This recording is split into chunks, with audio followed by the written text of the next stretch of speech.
pessoal. Este é o podcast da campanha de popularização do teatro e da dança de Minas Gerais. Aliás, a 51ª campanha do teatro e da dança. E hoje nós vamos falar de quê? Claro, de teatro. De teatro. E hoje nós estamos aqui com o Marcos Vinícius Loureiro e Joselma Locchini, e que vai contar para a gente um pouco da vida deles, né? E da batalha que é fazer teatro nessa cidade. E como que eles enxergam essa maravilhosa campanha de popularização ao longo da trajetória toda de vocês? Campanha de popularização do teatro. Bem, quando eu comecei a fazer teatro, isso há 47 anos atrás, né? Eu participava das vendas de ingressos lá na Praça 7, na campanha, nas combis. Então, eu sou do tempo das combis. E era tão simples tudo, a gente vendia ingresso na hora, arrecadava o dinheiro, era tudo mais simples. Hoje as coisas são mais complicadas, porque aí vem a tecnologia, a gente não pode ficar no meio da rua vendendo ingresso mais, é claro. Mudaram muitas coisas, mas a essência, né? A essência da campanha, que é divulgar os espetáculos que estiveram em cartaz, que estão em cartaz na cidade, divulgar o artista, ela permanece, né? E, principalmente, incentivar as pessoas a irem ao teatro. Então, eu acho que essa missão, ela não se perdeu nesses anos todos, que eu acho que é o mais importante da campanha. Mas conta um pouco da sua história para a gente. Bem, eu comecei a fazer teatro, na verdade, eu estava sentada numa máquina de escrever, trabalhando no estado, debrucei na máquina e fiquei lá quietinha. Aí um amigo meu passou e falou assim, o que você está triste? Eu falei, não estou triste, eu estou pensando. Nossa, será que vou passar a vida inteira batendo máquina? Eu falei, aí, o que você gostaria de fazer? Eu falei, sei lá, eu gostaria de fazer comerciais, de trabalhar na televisão, fazer teatro. Ele falou, é mesmo? Eu falei, eu tinha vontade. Eu falei, eu tenho uma amiga aqui no setor que trabalha com teatro. Vamos lá conversar com ela. Eu falei, que é? Ele falou, Vilma Patrícia. Vilma Patrícia? Não conheço. Vamos lá conversar com ela. Vilma Patrícia é uma grande atriz. Naquela época já tinha muito nome na cidade. E eu fui esse amigo meu conversar com a Vilma Patrícia. Aí ela falou comigo, olha, Joselma, eu posso te apresentar umas pessoas de teatro, te direcionar, mas o legal mesmo seria se você fizesse um curso de teatro. Falei, aqui em Belo Horizonte tem escola de teatro? Ela falou, tem. O Centro de Pesquisas Teatrais do Ronaldo Bosque, que fica lá na Rua Carangolas. Jura? Tem essa escola? E meu amigo falou, vão lá, agora você vai fazer sua inscrição. E lá fui eu fazer a inscrição. E acabou casando com o dono. E acabei casando com o Ronaldo Bosque. Com ele eu tive duas filhas maravilhosas que trabalham com teatro, a Jordana Locchini Bosque, a Roberta Locchini Bosque, que está hoje na Inglaterra, e trabalha na Inglaterra com teatro e educação também. Que lindo! Eu nunca vi um sonho assim tão realizado tão rapidamente. Porque o sonho, às vezes, a gente fica, né, viajando nele, né? Que maravilha, dali mesmo, daquele dia, já saiu, já foi pro curso, já casou. Mas não foi daqui a pouco, não, demorou um pouco. Ô, Marcos Vinícius, você caiu de paraquedas ou já desde novinho já tinha? A história é mais ou menos parecida com a Joselma, né? Eu sei que você mexe com teatro, mas você trabalha com o quê? Essa pergunta sempre fazem. Pois realmente a gente tem duas profissões, né? O Reticências ele começou em 1975, lá numa turma de universitários, lá da Isabela Hendricks, e dentro de uma matéria de OSPB, Organização Social da Política Brasileira, Marli Andrade, saudosa Marli Andrade, nos pediu montar um espetáculo, montamos Maria Minhoca, em 75. Da Maria Clara Machado. Maria Clara Machado. Naquela época, teto pesado, né? O texto era um texto bem político, né? Mas, enfim, em 76 a gente estreia na campanha de popularização com o espetáculo do Valmir José, o Lampiaço, o Rei do Cangão. Na época era Teatro para o Povo, né? 1976. Teatro para o Povo. E embaixo vinha assim, os ingressos eram vendidos nas combis. Daí o nome Campanha das Combis, né? Então foi 76 legal, e participamos até hoje, né? De todas as edições, sabe? E criou-se o grupo Reticências, né? A gente era diretor, era ator. E o segundo espetáculo, Flits, fizemos com o Vés Ferreira. E de lá para cá, o Reticências tornou-se uma referência até do teatro infantil, assim, em Belo Horizonte, junto com outros grupos, né? Da década de 70, da década de 80. Aquela época que a gente tinha público, assim, né? Fazia duas sessões. Duas sessões, né? Fizemos um espetáculo, Tistu, Menino Dedo Verde, em 92. Ficamos 6 meses em cartaz, Marília, apresentando sábado à tarde, domingo de manhã e à tarde. Não só o Reticências, como outros grupos também, né? E se você fosse passar para hoje, por que você acha que mudou tudo hoje desse jeito? Olha, o teatro infantil é que a gente fala, a competição com os eletrônicos, vamos chamar. Né? A internet chega no Brasil no final de 80, início de 90, depois vem celulares em 2000, quer dizer, videogames, etc. Eu creio que a criançada começou a distanciar um pouco do teatro, sabe? Eu trabalho muito com leis de incentivo, né? Então, eu faço muito espetáculo, uma faixa de quase 100 espetáculos por ano no interior, né? Que eu acho que isso resgata ainda o público, sabe? Então, a gente apresenta em diversas instituições, em escolas municipais, para o público. Você vai lá no Vale de Jequitinhonha apresentando para aquelas crianças que nunca viram teatro, sabe? E aqui na cidade, né, eu acho que passaria da formação desde dos pedagogos de escolas, etc., voltar a dar aquelas suas aulas de teatro, né, para fazer uma formação de público. E os pais também, né, que são responsáveis de levar as crianças ao teatro, né? Porque o teatro infantil é uma formação de público, é muito importante, não só a formação de público, como pela formação para a criança mesmo, o imaginário dela, tá ali assistindo no palco, um espetáculo, se interagindo com os personagens. Isso é muito importante na formação pedagógica de uma criança também, sabe? Então, no interior, essa questão do público infantil é bem relevante em relação a... É relevante porque a gente está indo até no público, né? A gente apresenta em escolas, apresenta em praças, né? Então, a gente está indo lá atrás desse público, né? Em instituições, né? Como a PAI, né? Até em instituições de idosos, por exemplo, lá dos idosos. Nesse lugar a gente está levando o nosso espetáculo. E como é apresentar para os idosos? É interessantíssimo, né? Que os idosos parece que a gente vai ficando idoso, vai voltando à infância. Exatamente. Né? Mas o espetáculo infantil... Ficam lúdicos, né? Aceitam o lúdico, né? Aceitam o espetáculo, né? Normalmente são musicais que a gente faz, então eles interagem também, curtem bastante, sabe? A José é uma batalhadora, né, José? Já até sair na rua vestido de personagem. Joselma fazia de tudo. É uma mulher, é uma guerreira mesmo do teatro. Engraçado que essa semana, você falando nisso aí, uma senhora, eu fui num encerramento de ano aí, uma senhora sentou do meu lado e falou assim, olha, eu sou sua fã. Você não é a Joselma? Eu falei, sou. Olha, eu não esqueço as vezes que eu te vi em cima daquele caminhão divulgando seu espetáculo. Maravilhoso. Gente, eu olhava para aquilo, eu sou muito preguiçoso, e falava assim, gente, que coragem dessa mulher. Mas teve um dos nossos amigos atores que falou assim, José, eu fico tanta pena quando eu te vejo em cima daquele caminhão. Eu falei, eu fico tanta pena quando eu vejo seu teatro vazio. Exatamente. Então, mas você já teve muito público no teatro. Sim, sim, a gente fazia 2 sessões. Não posso reclamar, Jojo e Palito, que são os meus personagens que eu criei, né? Como eles já existem há 34 anos, a gente tem um público que segue. Eu já tenho mães que já levam os filhos, que já assistiram, que já levam os filhos para assistir o meu espetáculo, né? E além de eu escrever as peças para Jojo e Palito, eu tenho também o suporte literário, que são os meus livros, né, que é um suporte para os meus personagens. Então, o Rômulo mesmo disse que ele estava a filha dele chegou em casa com um livro para ler, quando ele abriu o livro, falou, nossa, é o livro da Jojo e do Palito. Esse livro foi adotado em várias escolas, do Pio XII, Santo Agostinho, Colégio Batista Mineiro. Então, ajuda a gente a divulgar o personagem, né? Aqui, o Descobrimento do Brasil, eu fui para a Inglaterra, eu estava conversando com ele aqui, falando que eu vendi mais livro na Inglaterra para escolas de brasileiro do que aqui no Brasil, que é o Descobrimento do Brasil. Então, a literatura também ajuda a gente a divulgar e eu acho que quando eu parar de fazer teatro, né, que já todo mundo está falando que já está na hora de eu parar, mas eu ainda não achei que está na hora, porque a Jojo ainda dá para tapear bastante, a cara ainda dá para esconder as rugas e tal. E as pessoas falam, você não vai parar? Eu falei, não. Quando eu parar, eu tenho certeza que eu deixei um legado na cidade. Eu deixei literatura, deixei textos de teatro, eu deixei um personagem. Eu trabalhei na televisão quando muita gente não trabalhou aqui em Belo Horizonte, né? Porque eu trabalhei no Clubinho junto com a tia Dulce, eu tinha o personagem A Gorda.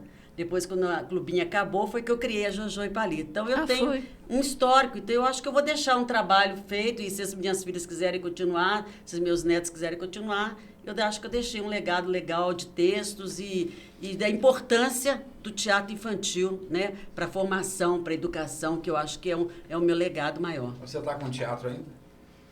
Eu tenho um espaço que, na verdade, é o seguinte, O Olavino, que fazia o palito comigo, tinha uma serralheria ali no bairro Ouro Preto. E aí eu falei, Olavino, eu preciso guardar minhas coisas, estou perdendo tudo. Ele falava, tem um lote lá vender, você não quer comprar um lote? Não é só 6 por 30. Mas vou comprar. Comprei o lote. 6 por 30? 6 de largura, meio lote, né? Meio lote, não é meio lote? É porque lote é 12, é 6, é um meio lote com 30. Então, eu comprei esse espaço e construí um teatrinho lá dentro, cabe 100 pessoas. A parte de baixo, eu fiz 3 andares. A parte de baixo eu guardo cenário, na parte de cima eu coloquei vitrines e guardo figurino, e na parte de cima eu fiz o teatrinho, cabe 100 cadeiras lá.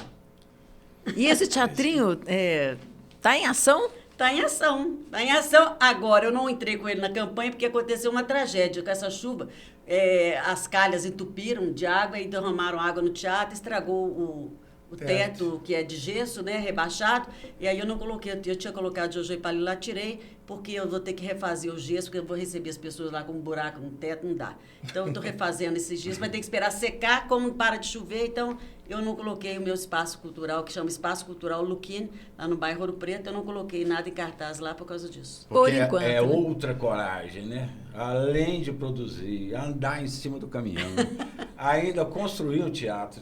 A gente tem que gostar demais, né? É gostar demais mesmo. E por que você acha que o poder público não gosta tanto, hein? Nunca abraça totalmente Boa a pergunta, questão hein? do teatro, né? E principalmente da campanha. Eu acho que tudo é um negócio que fica girando. Por exemplo, a gente não tem televisão aqui, e então a gente não é conhecida.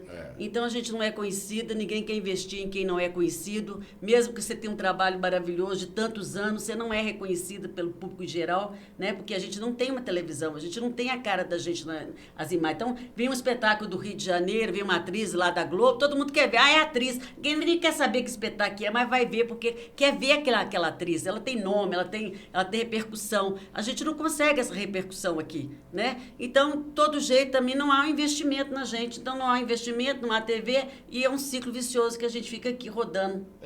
Hoje você tem que apelar para a rede social e para correr atrás de seguidor para você ter público. É isso que eu ia falar. Como que vocês avaliam a rede social para o fazer teatral, para divulgação, na verdade, não para fazer, para divulgação do que vem sendo feito? Para vocês tem sido bom? Ajudou muito? Ajudou médio? Eu acho que ajudou, né? Porque hoje em dia Mas também já não tem outra opção, não? Não tem outra opção. Tem jornal? Cadê o jornal? No tempo das... Você Cadê vê como é que a jornal? vida... Tem jornal? No tempo das Kombi, né? A gente saía com outros grupos, saía pregando cartaz na rua, aquele grude, né? Aquela divulgação que a gente fazia de boca a boca. Colando né? os lambe-lambe pela Colando rua. lambe-lambe pela rua. Era o boca a boca, aquela coisa, e funcionava muito, né? Hoje em dia você não tem outra opção. As redes sociais. Né? Mas tem uma coisa, então, né? É a única coisa que a IA não faz, né? O teatro. O teatro, né? Isso é. Então, Não assim... existe magia igual do teatro, tá lá Não assistindo, existe, né? não existe. Eu tava fazendo Dona Baratinha. Mas eu tenho uma sugestão para você, sabe o que é? Cria o personagem seu na IA, em vez de você ficar lá fazendo isso, você bota o personagem da IA para fazer para você e pronto, acabou, igualzinho. De jeito nenhum. Não vai dar, não. Não vai dar, não. Eu fiz a Dona Baratinha, depois que Dom Ratão caiu da panela de feijão e tal, Dona Baratinha era mulher, ela achou uma moeda de ouro, aí ela foi estudar, fez taquigrafia, fez datilografia, estudou inglês, e aí ela resolveu arrumar um companheiro. E aí, claro que Dom Ratão, bacanão e tal, tenta casar com ela. E no final de contas, ele cai dentro da panela de feijão, e aí a Dona Baratinha veio chorando e tal. Eu vou embora. Não, Dona Baratinha, fica, abre uma escola, nós vamos aprender, a senhora ensina, a gente aprende. Não, eu vou embora, eu não fui feliz no amor. Aí a mulher da plateia falou assim, eu também não, Dona Baratinha. Boa espontaneidade. A senhora sabe como é que é, né? Muito bom, né, gente? O teatro é muito lindo, Teatro, né? é muito Nossa lindo, né? Senhora, é maravilhoso. Já passei cada uma no teatro que eu vou te contar uma coisa. A vida é ao vivo, né? É muito É lindo. importante, né? O Reticência, por exemplo, é importante a gente não só levar as crianças para assistir o espetáculo infantil, como os temas que você leva para o teatro infantil. Né? O Reticência tem essa característica dessa arte-educação. Por exemplo, a gente fala de poluição através de um texto Saramago, A Maior Flor do Mundo. A gente fala de educação alimentar através da Aventura Saborosa. A gente fala de felicidade através do patrimônio público. a gente fala de aquecimento global através do De Olho no Clima.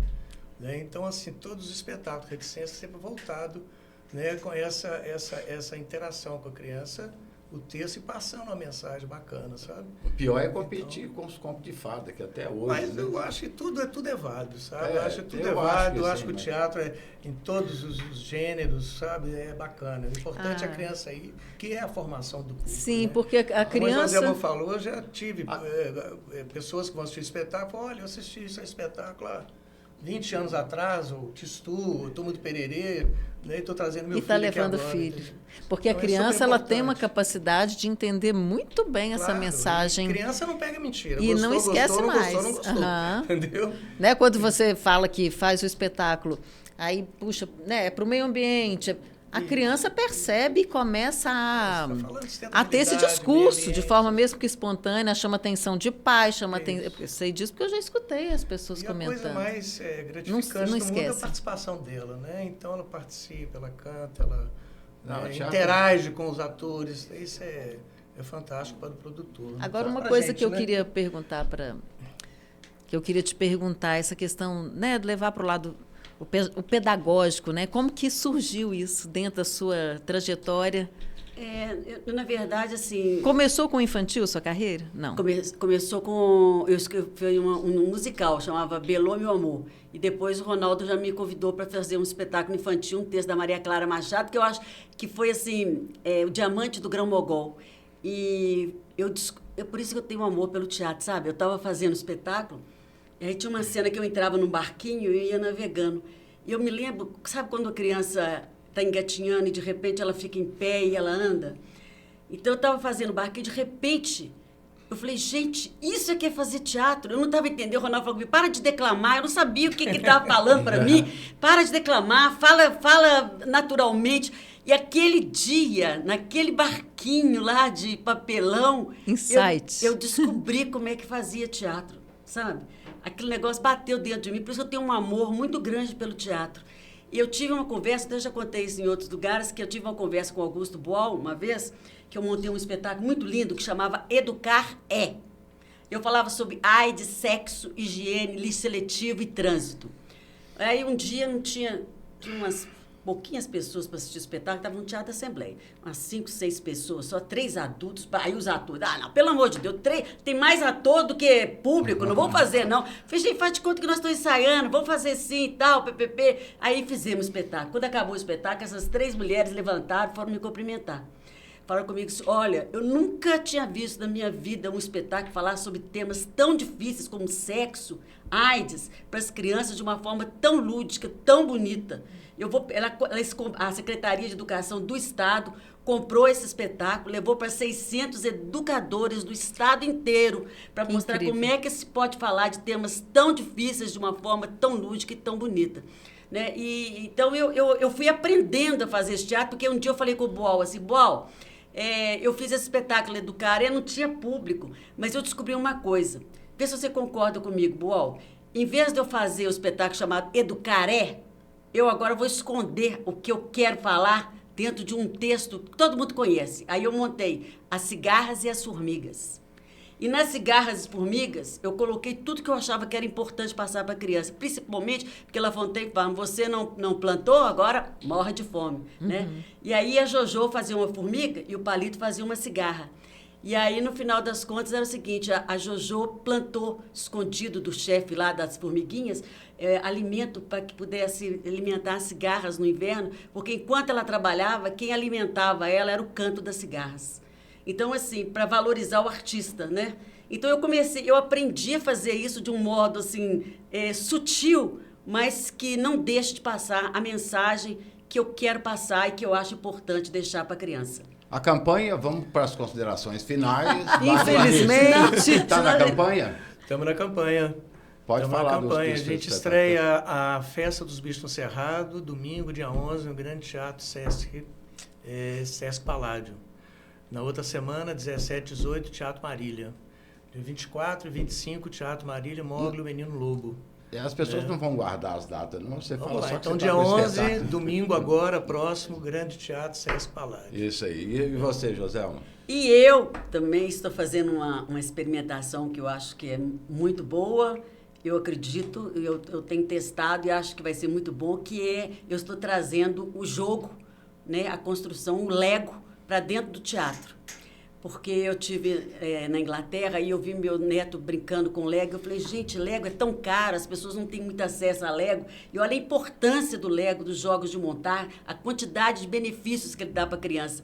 Aí eu fiz uma campanha lá na Inglaterra, lá em Solihull, minha filha me ajudou. A gente comprou nas casas, porque lá tem muita casa que as pessoas dão as coisas, doam para que seja vendido barato. Então, eu comecei a visitar essas lojas todas lá na região, comprar Lego. Aí eu trouxe uma mala com mais de 1000 Legos. Mas o espetáculo qual que é? O espetáculo é Jojo e Palito em uma cidade de Lego. Bacana. Ó, faz favor de finalizar. É até difícil finalizar, né, gente? Infelizmente. Bom, que vocês continuem alimentando as cigarras, as pessoas, né? Ou seja, é o que se planta, se colhe, né? Então, é linda a proposta de lidar com o teatro infantil e ter essas duas pessoas aqui. E não se esqueça, vá ao teatromg.com.br. Sim, por É favor. para comprar ingresso só no vaoteatromg.com.br. Esquece os outros aplicativos. E quem quiser pode ir também aos postos, Shopping Cidade e Pátio Savassi. Isso aí. Obrigada. Até o próximo podcast.